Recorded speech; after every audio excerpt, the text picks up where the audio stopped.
Today, ladies and gentlemen, our Lord and Savior, Green Candle Jesus, came to the rescue of the stock market, all noble as can be, holding his tie, gripping it in such a beautiful manner. He has saved us from yet another red day. We are going to discuss what he went over today. Guys, it was FOMC. This is typically the Fed's once a month sort of way of addressing the fact that inflation isn't real and a recession's not that bad either. And we're going to go over the details of what was discussed here today and how this is going to affect us moving forward. So without further ado, let's just dive right into what we're going to talk about today. This is the schedule of events. I want to talk about basis point hike because we had that happen today, right? It was a 75 BPS hike. We're going to talk about what that looks like moving forward and some concerns that other stock analysts, so to speak, have felt, which I think actually presents a pretty likely scenario, which is the lessening or the back off from quantitative tightening. We're going to discuss that. We're also going to look into recession talk slash definition because GDP is typically something that is used frequently when discussing what a recession actually is.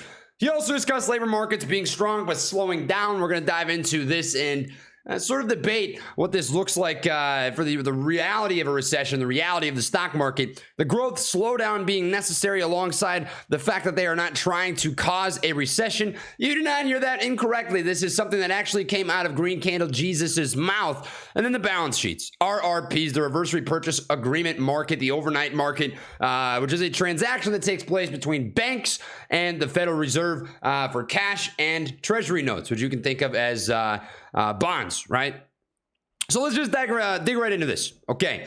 Basis point hike. Today we got a 75 BPS. And I think that there was a very high likelihood that 100 basis points was sort of the expected rate hike that you should have seen today. That's what certainly was priced into the market, to say the very least. Because if you were to pull up what the SPY did today, you're going to find that it had some absolutely nasty Hulk dick candles. I mean, it was pure euphoric bull run that we got today out of the SPY as it came all the way up and filled the very top of this gap at about $401 and some change.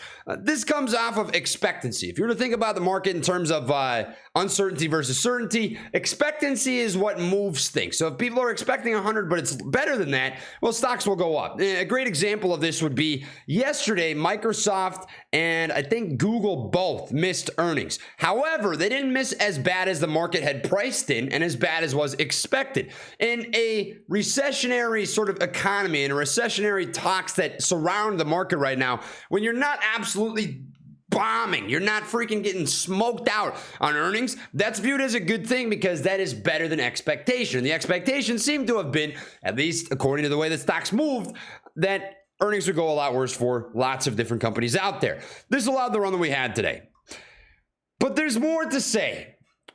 And what I think is really important to discuss is that the real pain has not been felt yet. Jerome Powell, Green Candle Jesus today said this during his speech, and I find this to be quite peculiar when you look at sort of the state of the economy. Why is this important? Well, when rates get raised, it's sort of a lagging tool. You don't see the effects of rate hikes immediately within the economy. For example, rate hikes have been taking place for some time now. However, inflation continues to rise rampant, and you still see economic turmoil and problems that are taking place every single day. What he means by this is the pain that is to come from these rate hikes. For example, higher overall interest rates on car loans, on your mortgage, people defaulting on homes, all of these things that could come have not quite been felt yet, as we haven't seen the ramifications and the repercussions of these rate hikes quite yet. But this is where things get quite interesting, is there were questions that were asked during this speech today from Jay Powell. People said, you know what, Jay Powell, listen, I don't necessarily think you're a bad guy, but sometimes I have to ask myself, what would a bad guy do? What would a bad guy say? And they ask him, are you actually going to continue with your rate hike as planned, or are you going to pull back on quantitative tightening and sort of give some relief to the overall market? And I think this concern and this question is quite valid, considering the fact that the Fed in many, many decades has not actually followed through with quantitative tightening the way that they have sort of alluded to. So something that I'd like to see continuing onward is rate hikes moving as planned, right? Once you start to see a slowdown in overall inflation, sure, you can pull back. Maybe it's a 50 BPS hike, maybe it's a 25, whatever. But we don't want to see them completely stop quantitative tightening, all right? You want to see a continued rate hike, even if it is a slowed rate hike. This is certainly better than not anything at all. The other thing that I'd like to see is the overnight repurchase agreement, the reverse repurchase agreement market, start to pull back here because it has not quite done this a lot yet. It peaks out at what appears to be about $2.3 trillion and is currently resting right around that $2.1 trillion-ish range. I'd like to see this drop by a good couple $100 billion to show that the Federal Reserve is actually lessening their balance sheets, because that has not happened whatsoever yet. We have not seen a lessening of the overall balance sheet, and that reverse repo pulling back is going to be the first sign of that. And furthermore, I think once you see that reverse repo really start to pull back some, right, a couple $100 billion, that's actually going to add some credibility to what the Fed says. Why is this important? Credibility adds confidence. Confidence pushes stocks up. If everybody in the market, all the big money, believed in whatever Jay Powell and the Fed was doing, then stocks would start to go back up because they would believe in the overall master plan.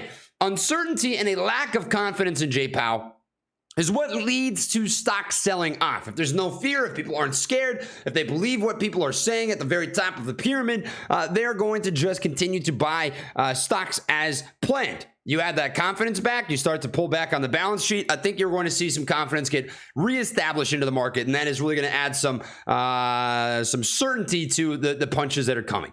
Next is recession talks. You guys have all seen this meme that's floating around. For whatever reason, the White House all of a sudden has decided that they're going to change the definition of an apple. All right, from now on, this is what an apple looks like. It looks like a vape pen. It's got the 5% menthol Vuse pod inside of it. It's very healthy. An apple a day keeps the doctor away, is what they say. Sounds stupid, right? Well, that's the same exact thing they're doing with recessions. The White House is trying to redefine what it means to be in a recession. By the books, by definition, it's typically when you see 2 negative GDP quarters in a row, which seems very likely coming into this week, as we will be getting those GDP numbers. This is an attempt to me to gaslight the general public, retail investors, and I wouldn't say Wall Street, because I don't think Wall Street buys that, but certainly dumb money. Dumb money, they're trying to get off the horse, off the game, and make it seem as though this isn't really where we are. When in reality, despite a strong labor market, which is certainly talked about a lot, right? A strong labor market isn't the definition by the book of what a recession is. A recession is when you have at least 2 negative quarters of GDP in a row. And typically it's lagging, right? Whenever people say you're in a recession, whenever mainstream media starts saying we're in a recession, I think that's probably when you're close to the bottom of the recession. You're probably about down here, and then you're starting to round up a little bit. But nonetheless, it's lagging. And I would certainly say that we are in that situation right now, and that it opens up, good opportunities for buying.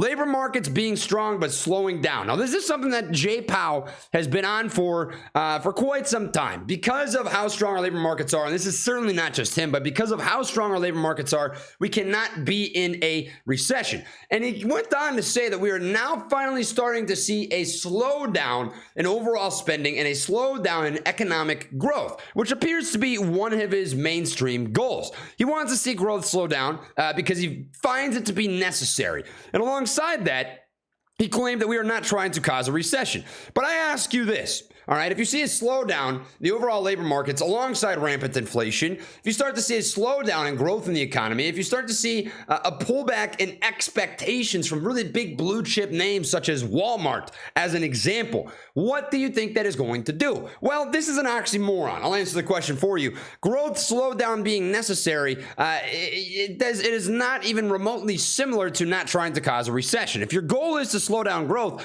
as is such whenever you are going through quantitative tightening, as is such whenever you're raising interest rates, the ultimate goal is to get people to spend less money, you are going to cause a recession, because what this does, well, it pulls back the overall economy. It is meant to be a counterweight, right? Whenever you're trying to counterweight the economy, if we've seen too much growth, too fast of growth for too long, and we've been on this side of the scale, which is rampant, insanely fast growth, you have to overcorrect a bit. You have to bring things to the other side of the scale, which is going to scare people, which is going to cause recessionary talks. To me, it's very goofy. The market didn't seem to mind much. I think what the market was the most happy about was a 75 BPS 50 as compared to the 100, which was certainly discussed and certainly talked about for some time. But this was positive. This was certainly the thing that was discussed the most, and certainly the leading that most happiness.